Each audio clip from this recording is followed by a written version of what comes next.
Os ratos, junto com os porcos, macacos e políticos, são, fisiológica e intelectualmente próximos do ser humano. Por isso, para os cientistas, é um prazer fazer experimentos com eles. Roedores já se adaptaram a isso, muitas vezes tornando esses experimentos um reflexo assustador da hierarquia humana.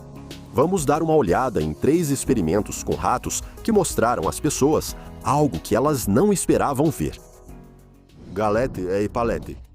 O pesquisador francês Didier Deisor, da Universidade de Nancy, publicou em 1994 um trabalho curioso intitulado Estudo da Hierarquia Social dos Ratos em Experimentos de Imersão em Água.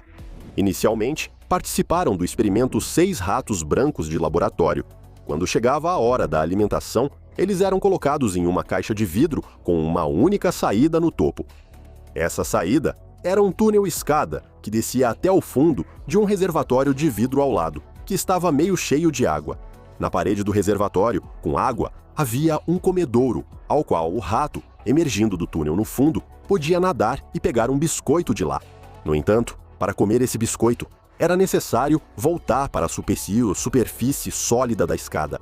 Muito rapidamente, entre os 6 participantes desse experimento, formou-se uma hierarquia definida. 2 ratos se tornaram exploradores.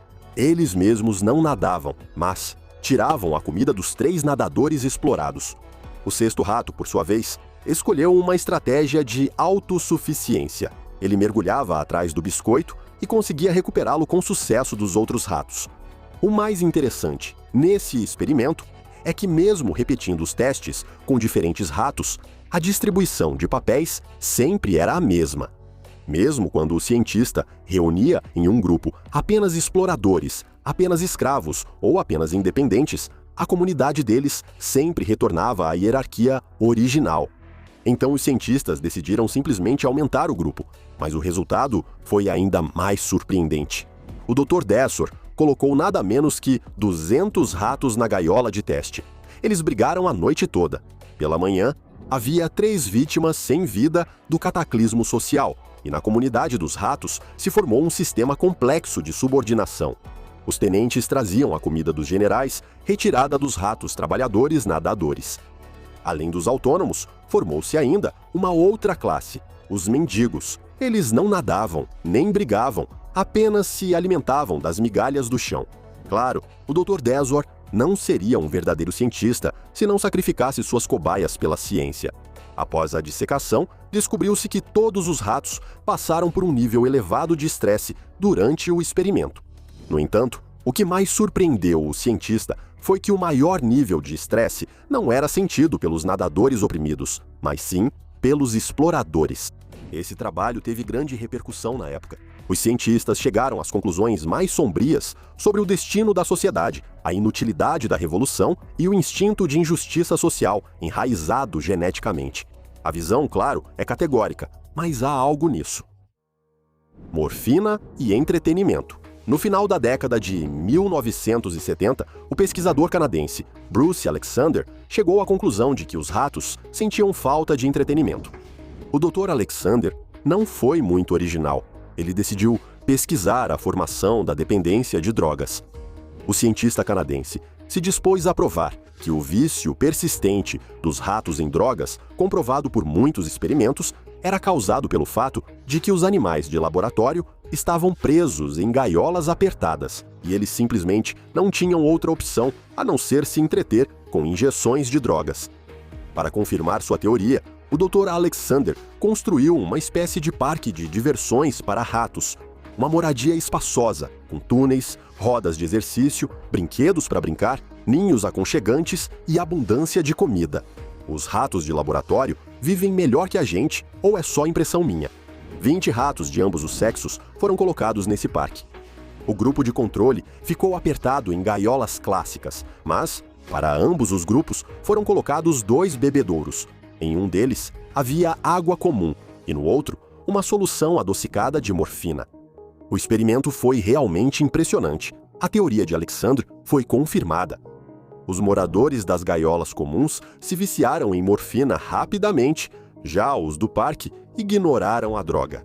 Alguns ratos do parque ainda provaram a água com morfina algumas vezes, como para confirmar o efeito. Geralmente eram fêmeas, mas nenhuma delas apresentou dependência regular. Como um criador, o Dr. Alexander aproveitou para brincar com o destino de seus protegidos. Em certo momento, ele trocou os ratos do parque com os da gaiola comum.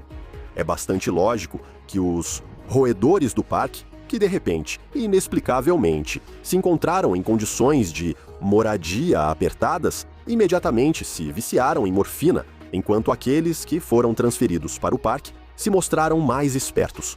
Eles continuaram usando a droga, mas com menos regularidade, apenas o suficiente para sentir euforia e manter suas funções básicas. Na verdade, esses experimentos do Dr. Alexander abalaram profundamente a teoria predominante nos círculos médicos sobre a origem química da dependência de opioides, que o viciado não seria capaz de controlar.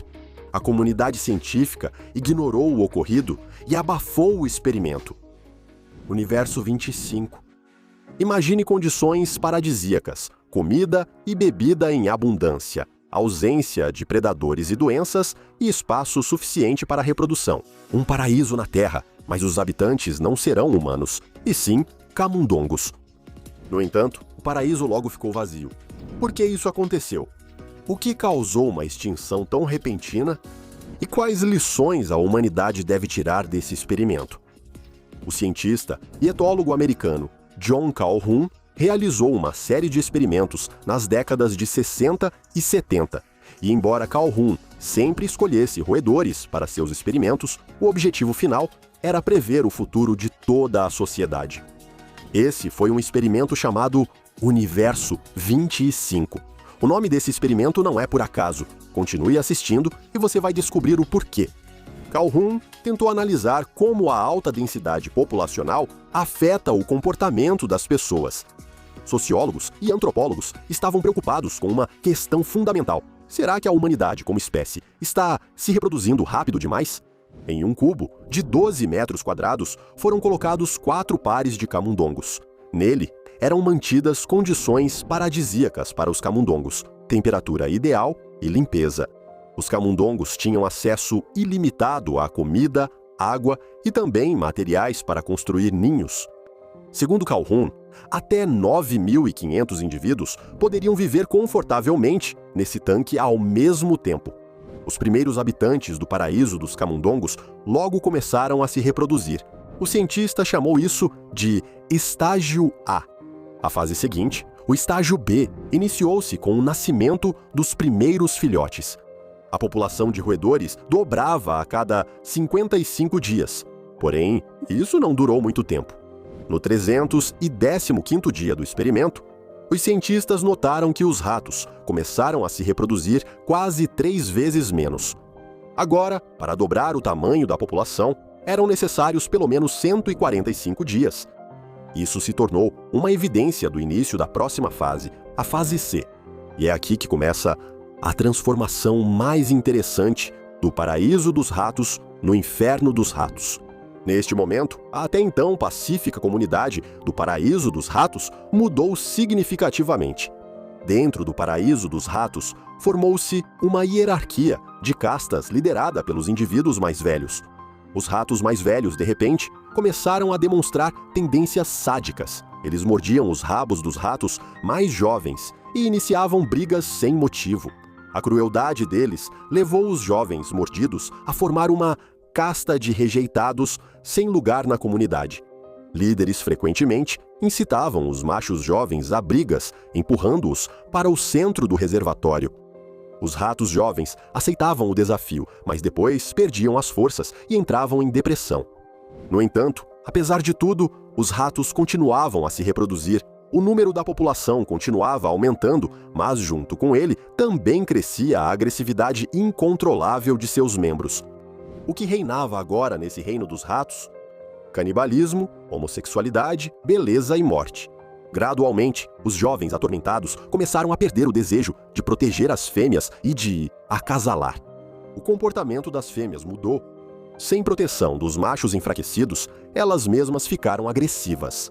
Agora, proteger a prole se tornou um fardo insuportável para elas. A situação chegou ao canibalismo. As fêmeas devoravam seus próprios filhotes e iam para o chamado mosteiro dos camundongos. Subiam para os ninhos superiores e se recusavam a se reproduzir. Em todo esse mundo desordenado dos camundongos, a homossexualidade florescia. Os machos mordidos acasalavam com outros machos igualmente infelizes, mas ainda assim, nessa casa dos camundongos, restavam alguns indivíduos que lutavam desesperadamente contra a loucura geral e continuavam sua linhagem. Mas o período mais assustador do universo, 25, começou quando apareceram os bonitões na sociedade. Eram roedores que rejeitaram completamente qualquer contato social e passaram a se ocupar apenas de si mesmos, comer, dormir e limpar seus pelos. Eles não lembravam os excluídos esfarrapados que ainda lutavam pela vida da colônia. E foi aí que começou a última fase, chamada de fase da morte. Os jovens exaustos pelas agressões desistiram completamente de resistir e de qualquer contato social. Nesse período, os mais velhos viviam mais que os jovens e não queriam ceder seus lugares. O paraíso dos camundongos afundava em depressão. O processo de reprodução dos camundongos cessou completamente e o paraíso dos camundongos começou a se extinguir. Calhoun sugeriu que, se os camundongos exaustos pelas brigas voltassem às condições anteriores, as relações sociais se restabeleceriam. Ele retirou do reservatório geral 4 pares de camundongos e os colocou em um tanque separado, tentando reiniciar o experimento. Isso não mudou nada. Os roedores seguiram se comportando inadequadamente. A capacidade de desenvolvimento pleno e comportamento reprodutivo foi perdida de forma irreversível.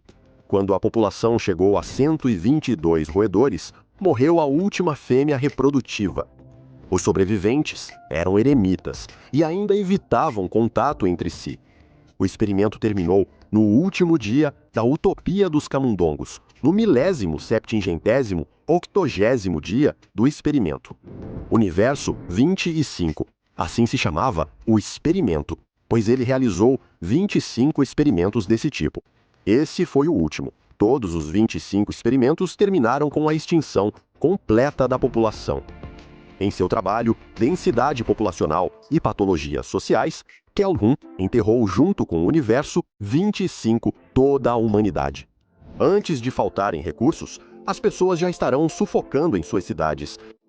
Dá vontade de dizer que não. Mas olhe ao seu redor. Talvez realmente haja algo nisso? Escreva nos comentários. Por enquanto é isso. Avalie este episódio se ele te fez refletir. Nos vemos nos próximos episódios do nosso canal.